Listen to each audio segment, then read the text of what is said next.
जब अमेरिका में 1900 की दहाई में क्रेयॉन बनाने का आगाज हुआ तो कई मुख्तलिफ कंपनियां निहायत मुनाफा बख्श आर्ट सप्लाईज और स्कूलों की मार्केट के लिए एक दूसरे से मुकाबला कर रही थीं। ताहम 1903 में एक कंपनी मार्केट लीडर के तौर पर उभरी। तकरीबन 120 साल बाद भी वो अब भी उसी मकाम पर विराजमान है। हर वो शख्स जिसने कभी क्रेयॉन इस्तेमाल किए हैं वो क्रेयोला ब्रांड को जानता है, और इस नाम को कंपनी के बानियों में से एक की अहलिया मोहतरमा एलिस बिन्नी ने तख्लीक किया था।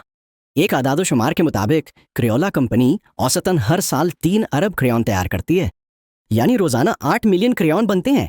सिर्फ इस बात का अंदाजा लगाने के लिए कि ये कितना बड़ा अदद है, अगर आप इन क्रेयॉन्स को एक दूसरे के साथ सीधा रखें तो ये दुनिया के गिर्द 6 बार चक्कर लगा सकते हैं। गुज़श्ता 120 सालों में क्रेयॉन बनाने के अमल में बहुत तरक्की हुई है। 1900 की दहाई में आपको सिर्फ 8 मुख्तलिफ रंगों में क्रेयॉन मिल सकते थे। आज के दौर में ये तादाद 8 से बढ़कर 120 शानदार रंगों तक पहुंच गई है। लेकिन ये बनते कैसे हैं? क्रेयॉन एक मादे से बनते हैं जिसे पैराफिन कहा जाता है, जो एक मोमी मादा है और लकड़ी, कोयले या पेट्रोलियम से हासिल किया जाता है। पैराफिन ना सिर्फ बहुत से रंगों के साथ मुताबिकत रखता है, बल्कि ये गैर जहरीला और इस्तेमाल के लिए महफूज भी है। इसीलिए ये क्रेयॉन बनाने के लिए बेहतरीन है। इसमें एक खास खूबी भी है जिसे अच्छी रब ऑफ कहा जाता है, यानी ये कागज पर काफी मिकदार में मोम छोड़ता है। पैराफिन को क्रेयॉन फैक्ट्री में माया हालत में पहुंचाया जाता है। डिलीवरी ट्रकों को इतना गर्म रखना पड़ता है कि पैराफिन सख्त ना हो जाए। पैराफिन तकरीबन 135 डिग्री फ़ारेनहाइट यानी 57 डिग्री सेल्सियस पर माया बन जाता है। क्रेयॉन बनाने में अगला अहम जुज वो रंगदार मादे हैं जो क्रेयॉन को उसका रंग देते हैं। चूंकि पैराफिन पानी या पानी वाले आमेजों के साथ नहीं मिलता, इसलिए रंगदार मादे पाउडर की शक्ल में होते हैं। अगरचे ये मुमकिन है कि उन्हें पहले पानी के आमीजे से बनाया गया हो और फिर खुश्क किया गया हो। रंगदार मादे सप्लायर्स तैयार करते हैं और उनके फार्मूले क्रेयॉन बनाने वाली कंपनी की हिदायत के मुताबिक होते हैं।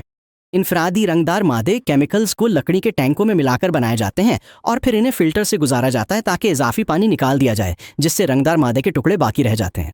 उसके बाद रंगदार मादों को कई दिनों तक भट्टी में खुश्क किया जाता है। खुश्क होने के बाद रंगदार मादे के टुकड़ों को मतलूबा रंग के फार्मूले के मुताबिक मिलाया जाता है।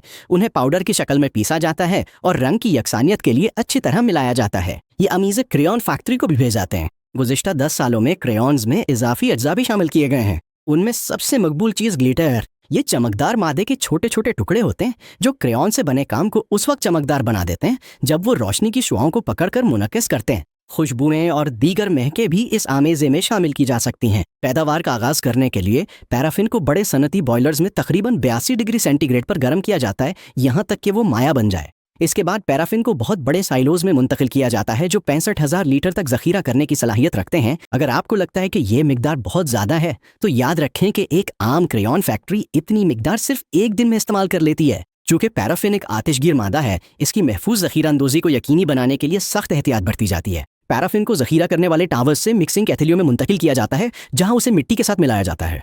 ये ना सिर्फ क्रेयॉन्स को ज्यादा मजबूती फराहम करता है, बल्कि एक फिलर के तौर पर भी काम करता है, जिससे वैक्स से बनने वाले क्रेयॉन्स की तादाद बढ़ जाती है और पूरा अमल मजीद किफ़ायती हो जाता है। उसके बाद इस आमेजे में मुख्तलिफ मसनूई केमिकल शामिल किए जाते हैं। इनमें से एक केमिकल आमेजे को सांचे से चिपटने से रोकता है। इसके अलावा इसमें स्टीयरिक एसिड भी शामिल किया जाता है ताकि रगड़ने की सलाहियत में इजाफा हो सके।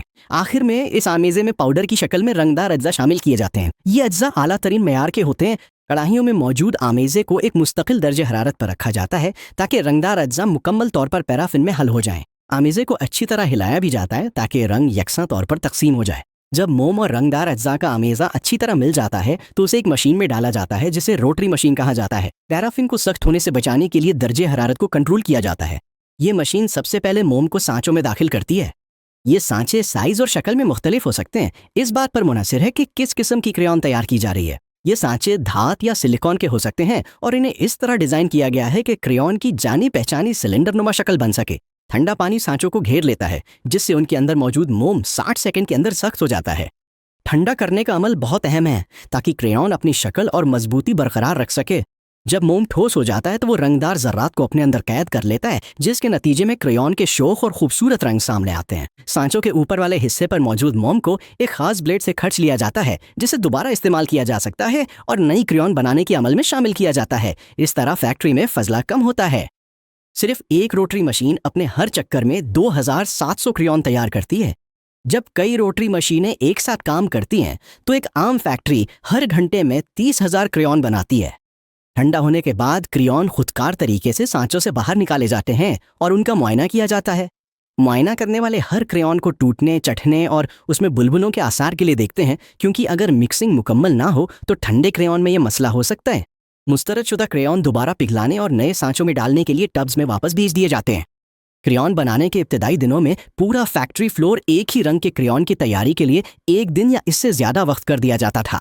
इस रंग के सांचे तैयार होने के बाद मशीनें साफ की जाती और फिर नया रंग तैयार किया जाता था। सांचा साजी और मुआयना का अमल मुकम्मल होने के बाद एक कन्वेयर क्रेयॉन्स को लेबलिंग मशीन तक ले जाता है। वो एक एक करके घूमते हुए ड्रोन की नालियों में गिरते हैं। नीचे बाएं जानब क्रेयॉन्स के जाने से जरा पहले नालियों के दरमियान सतह पर ग्लू लगाई जाती है। फिर मशीन हर क्रेयॉन पर एक लेबल चिपका देती है। उसके बाद एक रोलर लेबल को चिपकने वाले मादे के साथ दबाता है।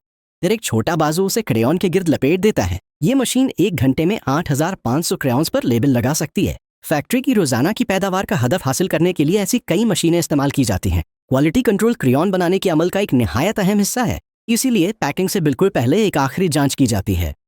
हर बीज से बेतरतीब नमूने लेकर उनका रंग की दुरुस्तगी, सख्ती और दीगर खुसूसियात के लिहाज से टेस्ट किया जाता है। इससे ये यकीनी बनाया जाता है कि क्रेयॉन्स मतलूबा मयार पर पूरा उतरें और पैकिंग से पहले किसी भी खराबी की निशानदेही और इस्लाह हो जाए। जब क्रेयॉन्स क्वालिटी कंट्रोल से गुजर जाते हैं तो वो पैकिंग के लिए तैयार हो जाते हैं। क्रेयॉन्स को अमूमन गत्ते के डब्बों या प्लास्टिक के कंटेनर्स में पैक किया जाता है और पैकिंग पर इजाफी मालूमात जैसे रंगों के नाम, इस्तेमाल की हिदायत और हिफाजती इंतबाहात भी शामिल हो सकते हैं। पैकिंग का अमल खुदकार होता है, जिसमें मशीनें क्रेयॉन्स को गिन कर और तरतीब देकर उन्हें उनकी आखिरी पैकिंग में रखती हैं। इस मरहले में लॉजिस्टिक्स की हमाहंगी शामिल होती है ताकि ये यकीनी बनाया जा सके कि क्रेयॉन्स बर वक्त और कम खर्च में अपनी मंजिल तक पहुंच जाएं।